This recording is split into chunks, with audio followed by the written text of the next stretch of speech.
है, जो ईंट पकड़ाने वाला है, मसाला बनाने वाला है, वहाँ से लेकर एक ठेकेदारी तक मैं पहुँचा हूँ, वो भी साथ में किया है। और आते ही लाइब्रेरी से मैं घर का काम भी करती थी। वहाँ से आने के बाद में पशुओं के लिए हरा चारा भी लेने के लिए खेत में जाती थी। आने के बाद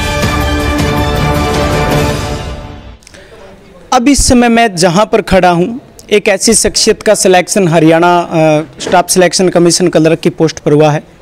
खुद उनके मुंह से ही जानते हैं उन्होंने कितना टाइम लगाया। आप यकीन मानिए एक अजीब और विचित्र बातें जो है वो अब हम सुनने वाले हैं। हमारे साथ मौजूद है नाथूसरी कला के भूप सिंह, उनका कलर की पोस्ट पर चयन हुआ है। सबसे पहले भूप सिंह जी आपको बहुत बहुत बधाइयाँ हो। आपने धन्यवाद सर आपका, आपको भी बधाई हो जी।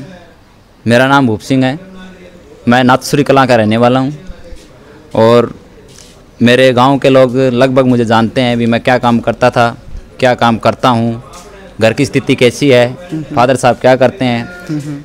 कब से लगे थे आप तैयारियां करने, पेपर एग्जाम भरने, फॉर्म भरने? मैं जी 12 साल हो गए, 2008 से लगा हुआ हूँ जी। 2008 में मैंने पढ़ाई स्टार्ट की थी। उसके बाद में धीरे धीरे कभी पेपर क्लियर हुआ, कभी नहीं हुआ। आपने कितने पेपर अब तक क्लियर किए हैं जिनमें फॉर्म 12 सालों में? लगभग तकरीबन मेरे 10 से 12 पेपर क्लियर हुए, उसमें मेरा सिलेक्शन नहीं हुआ जी। नहीं सिलेक्शन होने के बावजूद भी मैं लगा रहा, साथ में मजदूरी की है, साथ में पढ़ाई की है। धीरे धीरे 2016 के अंदर चोपटा के अंदर एक कैरियर क्लासेस नाम से सेंटर है, वो गुरुजनों से मेरी संपर्क हुआ। उनके पास जाने के बाद मुझे किस तरह पढ़ना है, कैसे पढ़ना है, उन गुरुजनों ने मेरे गाइड किया। गाइड करने के बाद मैंने धीरे धीरे अपने जो स्टेप है, वो सीढ़ियाँ हैं जो ऊपर की तरफ धीरे धीरे बढ़ने लगा। तो उसके बाद में मेरे 2 पेपर हरियाणा पुलिस के क्लियर हुए, एक कंडक्टर का क्लियर हुआ। जो पढ़ाई गुरुजनों ने मुझे बताई उसी तरीके से मैंने की, साथ में मजदूरी भी की। उसके मजदूरी का आपने जिक्र किया, मजदूरी के आपने क्या क्या काम किया है अभी तक, कैसे कैसे काम आपने किए हैं? मजदूरी का जो एक लेबर का काम होता है, जो ईंट पकड़ाने वाला है, मसाला बनाने वाला है, वहाँ से लेकर एक ठेकेदारी तक मैं पहुँचा हूँ, वो भी साथ में किया है। इसके अलावा भी आपने कोई काम किया हो जिससे आपको मतलब आर्थिक जो स्थिति आपने कभी आपकी जेब खर्च के लिए और क्या क्या किया आपने? मैंने सबसे ज़्यादा जो कष्ट की घड़ियाँ थी उसमें एक ऐसी स्थिति आई थी कि मेरी एक सिस्टर थी बड़ी, उनका अब देहांत हो चुका है, 2015 में वो गुजर गई थी।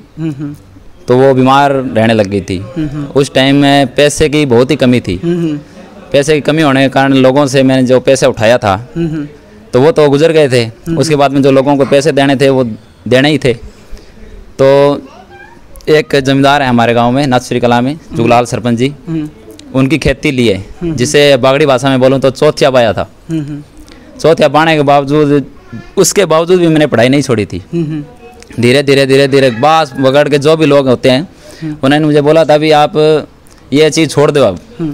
अच्छा, मेरे पिताजी हैं वो कलरक हैं, कलरक है, उनकी जो तबीयत है वो तकरीबन 20 साल से ख़राब चल रही है, अभी भी उनकी तबीयत ख़राब ही है। तो जो उनकी तनख्वाह के पैसे आते थे वो तो उनकी बीमारी पे लग जाते थे। अच्छा, जो घर की कंडीशनें थी वो मुझे पता थी। तकरीबन हरियाणा पुलिस की जो भर्ती थी 2016 के अंदर, उसमें कोई महीना एक रहा था पेपर होने का। तो 1 महीने उन गुरुजनों ने मुझे SC स्टडीज़ के पॉइंट बताई, तो उस टाइम नंबर कम थे लेकिन पेपर क्लियर हुआ था। तो मेरे को ऐसा लगा भी हाँ, कैरियर क्लासेस के साथ जुड़ने से मेरा भला हो सकता है। भी हरियाणा में वो मेरी पहली फाइट थी। तो मेरे जो कामयाबी का श्रेय है वो मेहनत तो है ही है, उसके आगे एक मेरा पॉइंट है जो मैं सबसे पहले ले, career classes Chopta. Career classes Chopta है तो मुमकिन हुआ, नहीं तो नहीं होता। मेरा नाम सुनीता है और मैं दड़बा कला की बहू हूँ। और मैंने स्टडी में JBT की है, +2 के बाद फिर मैंने BA की है, फिर JBT की है। JBT 2010 में ख़त्म होने के बाद मैंने स्कूल ज्वाइन किया। जब ज्ञान ज्योति स्कूल है अपने माणक दीवान में पढ़ता है, प्राइवेट स्कूल है, वहाँ पे मैंने प्राइवेट जॉब स्टार्ट की। कैरियर क्लासेस चोपटा ज्वाइन किया।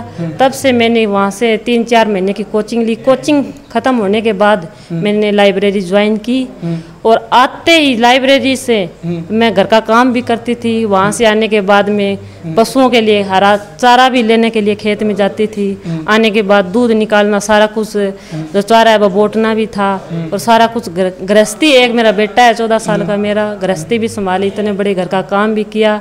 और शाम को 12-1 जब तक मेरे से पढ़ा जाता था, मैंने 12-1 बजे तक मैंने स्टडी की। उसके बाद सुबह जल्दी उठ के काम निपटा के जल्दी और भैंस का दूध निकाल के और सारा कुछ काम निपटा के मैं जल्दी चौपटा जाती थी। और लाइब्रेरी में थोड़ी देर बैठने के बाद फिर क्लास स्टार्ट होती थी। इस तरह मैंने मेरी स्टडी की है। मेरी लाइफ में मेरे तो यही मेरा एम था, भी मेरी टीचिंग लाइन थी, भी पढ़ने के बाद मैं टीचर लगूंगी। पर मैंने HSC का मेरे फर्स्ट फॉर्म है, मैं इतनी बार कहती थी इनको मेरा फॉर्म अप्लाई करो, पर HSC क्लर्क का मेरी ज़िंदगी का फर्स्ट फॉर्म है। मैंने स्टेट के एग्ज़ाम दिए है, वो मेरा क्लियर भी है। और मैंने ये HSC क्लर्क के जॉब के लिए टेस्ट क्लियर हुआ, फर्स्ट टाइम मेरा फर्स्ट फॉर्म है और मेरा क्लियर हो गया। मैं बहुत और अपने उज्जवल भविष्य को बनाए। मेरा नाम सुरेंद्र कुमार है, मैं कागदाना से हूँ। और पहले मैं प्राइवेट स्कूल में टीचिंग का काम करवाता था, वो मैंने बीच में छोड़ करके और फिर गवर्नमेंट जॉब के लिए अप्लाई किया था क्लर्क के लिए।